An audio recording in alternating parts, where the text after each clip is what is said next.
Greetings to you, dear viewers. You are watching over in Horn of Africa. This is weekly program Future Africa, and I am Fanta Umbelete hosting the program. Today, I'm joined by Muhammad Awal Ahmed, lawyer in Ethiopia. Muhammad Awal, a very warm welcome to the program. Thank you for having me. With my guest Muhammad Awal today, we're going to talk about federalism in Ethiopia and the process of national dialogue. Let's begin with introduction. Would you tell our audience your background and the area of expertise, please? I'm a lawyer. I studied law. My background is law, as you have mentioned. And I have a master's degree from Addis Ababa University Law School and another master's degree from Italy. And I've also studied the comparative advanced political economy from University of London and University of New York, a joint program. And I've been teaching in universities, in Dredda University. And I was also serving as a part-timer in Addis Ababa University Law School. And I think that's enough. How do you define federalism? Well, federalism in a nutshell is simply about power and governance. Just to put it in perspective, it's a system whereby power is divided between two tiers of government, that is the national government and the state, or we can call it provincial government. It is through such division of power that some power reside on federal government while others are allocated to the state. And also there are powers that are shared in the sense that both federal and state entities has an autonomy to exercise power on certain areas of life. For instance, you can mention power on taxation in this regard. I think a very important point that is worth mentioning in relation to federalism is that why is this system so important? Why is federalism important? Basically, there is a need to secure two basic interests, that is security and freedom, So if you look at, for instance, at the American War of Independence, the former 13 colonies of the United States fought a war of independence and won against the former British colony and finally came out as if 13 independent states of the United States. So basically in many federal structures, in many federal systems, states surrender some portion of their autonomy to the central government, and in return they maintain security, enjoy some sort of independence, and keep the territorial integrity of the concerned states. So generally, I would say federalism is an arrangement whereby two entities, federal and state, consensually share powers between themselves. And again, it's a compromise whereby constituting entities of a certain federation surrender a portion of their autonomy with the view of gaining some benefits in return. Why federalism for Ethiopia? Why is it chosen over other forms of political systems? I think why federalism, I think it's no-brainer, that the very shape and form of Ethiopian society by itself dictates federal system of government, I would say. Again, it's my firm conviction that the very makeup and constitution of this society never allows other form of system. Look, for Ethiopians, federalism is not only a scientific prescription or an outcome from an academic discourse, rather it's a panacea discovered from the lived experience of the society. This society has tried imperialism for decades, a rule by emperor, a rule by the despots, a homegrown colonialism, I would like to call. Again, this country has tried a military dictatorship, a rule by a military junta until the new social contract was adopted in 1991. That is the FDR constitution, a contract that proclaimed for equality of all nations and nationalities, equality of all religions and language and identity of the people of the country. Again, this is a contract that envisioned for an egalitarian form of society, the FDR constitution. So it was through this constitution, it was through this contract that a classless society was introduced in Ethiopia that aimed at rectifying the historical injustice that was evidently rampant. So generally, why federalism for Ethiopia is simply because it's the best formula discovered so far that fits Ethiopia's context a formula that can tie us together, help us keep in peace, and keep the unity of the state as well. There is recommendation for unitary system. What do you think about people recommending unitary system over federalism? Theoretically speaking, you may say unitarism or unitary system can be suggested to Ethiopia or to any other state. But a very important question is, what's the reality on the ground? I would argue that there are tons of evidences that the unitary system has already been tried and proved to be ineffective in Ethiopia. Unfortunately, in spite of its proved ineffectiveness, there is a tendency of re-inculcating this system, this idea, time and again in Ethiopia, especially after 2018. The reality, however, is that this system or this move is completely an elitist move. That's very chauvinist and grotesque, I would say. Look, part of these people who recommend unitarism as an alternative to Ethiopian society has no clue whatsoever about federalism.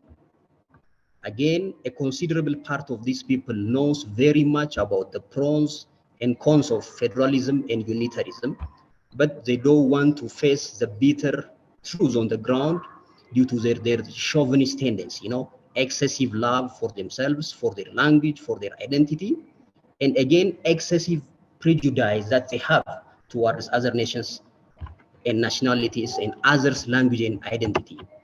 Therefore, ironically, those group of people who suggest unitarism over federalism, despite the fact that they have no considerable presence on the ground, has a serious influence on others because they have the media, the TV channels, the TV shows, the documentaries, the mockumentaries, social medias, etc. So they control the mind, So they bring as the best alternative, as the best way out to the country's problems, so that they recommend day and night unitarism over federal form of structure.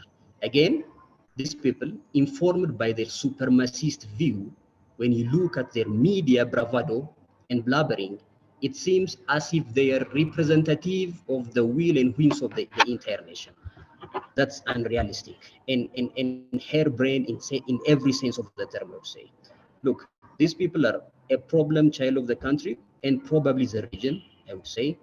And I think that's enough, Yeah. Do you think that Ethiopia has properly implemented this federalism system? I would say we have an excellent legal framework that introduced federal system starting from the supreme law of the land, that's the constitution, and we have also subsidiary laws that recognizes and that upholds the basics of federal system. However, I'm afraid to say that it has been fully implemented and it was effective. I mean, federalism has a success stories in Ethiopia, but a lot is needed to be done to make it more effective than it was. Well, while carrying out this federalism political system, what challenges has Ethiopia faced and how should it address in the future? Well, I mean, many of the challenges that we faced in implementing federal system relates to lack of adequate commitment, political commitment from the political elites of the country, especially after the introduction of this federal arrangement in 1991, with the advent of the FDRA constitution, there was an excellent move, but the political commitment displayed on the part of the political elites and those on the driving seats of the politics of the country wasn't enough to effectively implement the spirit and the letter of the constitution and other laws on the ground.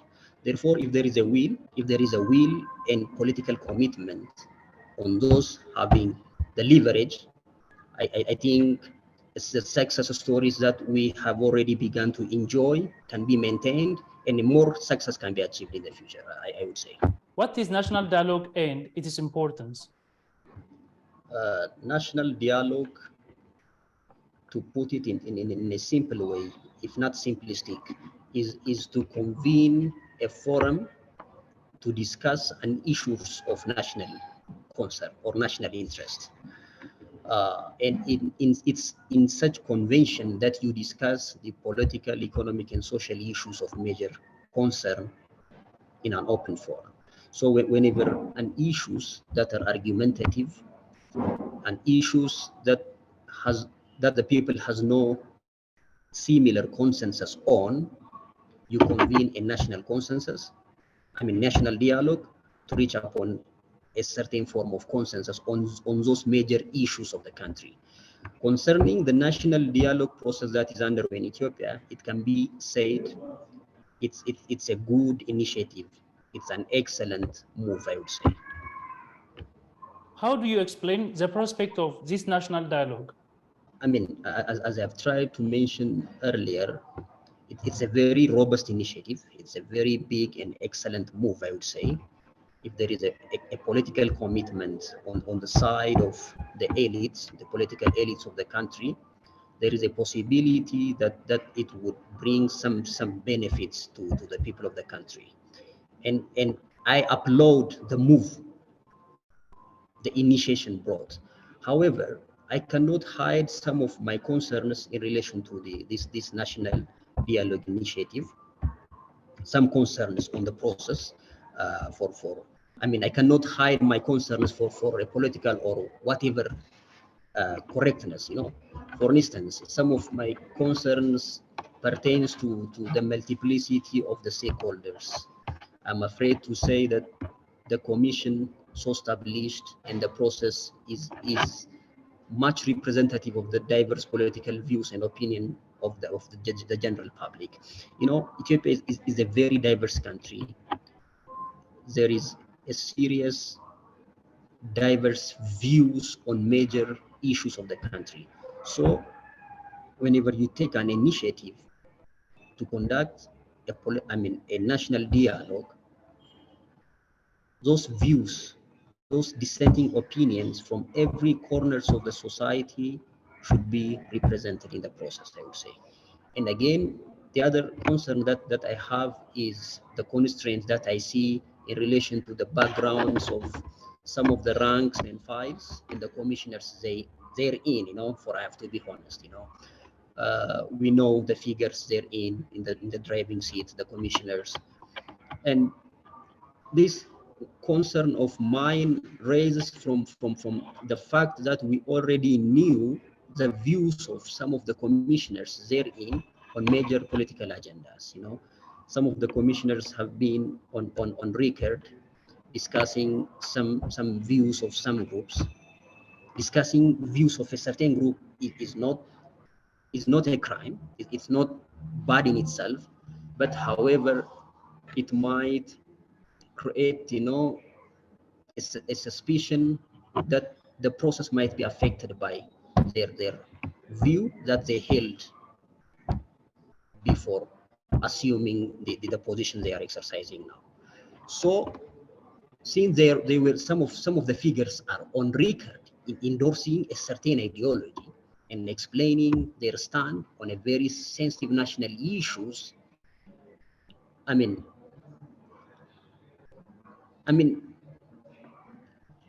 fear that this might affect the process, and the message it sends to the mass might be a little bit different. So it might be hardly possible for them, if not totally impossible, to dissociate their views from the process.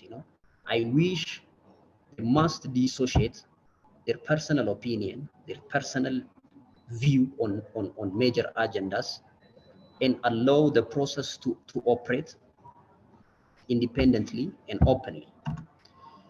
And if, as I've tried to mention earlier, if the political commitment so far displayed is maintained, and if the integrity and independence of the process is maintained, there is a possibility that the process would bear fruit. What should be done in the future to make this national dialogue fruitful? Yes, there are things to be done to make this process very effective. First and foremost, the National Dialogue Commission should willy-nilly be representative of the diverse political views of the country, especially the views that we see in the broader south of the country. Else, the dialogue process should be open, transparent, and it should have a credible and independent underwriters. Again, the process should also be free from all kinds of influence, left and right, from state or from non-state actors, and particularly it should be free from the influence of the ruling party. Else, a genuine will and commitment from the incumbent is also in order. There has to be a clear and genuine commitment from the incumbent, from the ruling government. The other point that must be maintained is to equip the commission with the necessary expertise, resources, and paraphernalia needed so that the dialogue can be a cakewalk. The necessary resource has to be endowed, has to be devoted to the commission so that it can properly execute its mandates, the mandate it has been endowed under its constituting act under its establishment proclamation. I can confidently conclude that this planned national dialogue can only be legitimate as much as it can reflect the diverse political views of the Ethiopian populace. If the legitimacy of this process, if its inclusivity, effectiveness, and legitimacy is compromised, the process might rather be counterproductive and might leave a recipe for another cycle of problem among the nations and nationals of the country. So it's a process that must be handled painstakingly, I would say. Who should participate in the national dialogue, and what should other Africans do to support this national dialogue? Everybody should be allowed to have his role in the process of the national dialogue. The dialogue, one of the principles, whenever you conduct national dialogue, one of the principles that must be maintained is inclusivity. It should be inclusive of all ideas. It should be inclusive of all from all political, economic, or social backgrounds. Therefore, anyone having something to contribute should be allowed. It should be an open forum to all, so that everybody can throw his part to make the process effective. As far as the lessons to be derived from other jurisdictions are concerned, there are many countries that has conducted an effective national dialogue in their jurisdictions. There are also jurisdictions that has tried and failed while implementing this national dialogue. So we must be open enough to transplant lessons and contextualize them into the realities of our society. So there are best practices from especially from the West African countries, so that we can take them, contextualize, and put into the context of the reality, context and reality of our country. So the process should be open to all. It should drive lessons from other jurisdictions, and then I'm optimistic that it will bring some panacea to the problem that we are in today. Have you got any final message for people watching us? I would say we're in a quagmire of series of problems. So if there is a will, there is a way always. So if there is a commitment to overcome the problems, the political economic problems that we are suffering from, If there is a will, we can overcome them. So we should be committed so that we can transform our nation, our country to a better level, I would say. Thank you so much.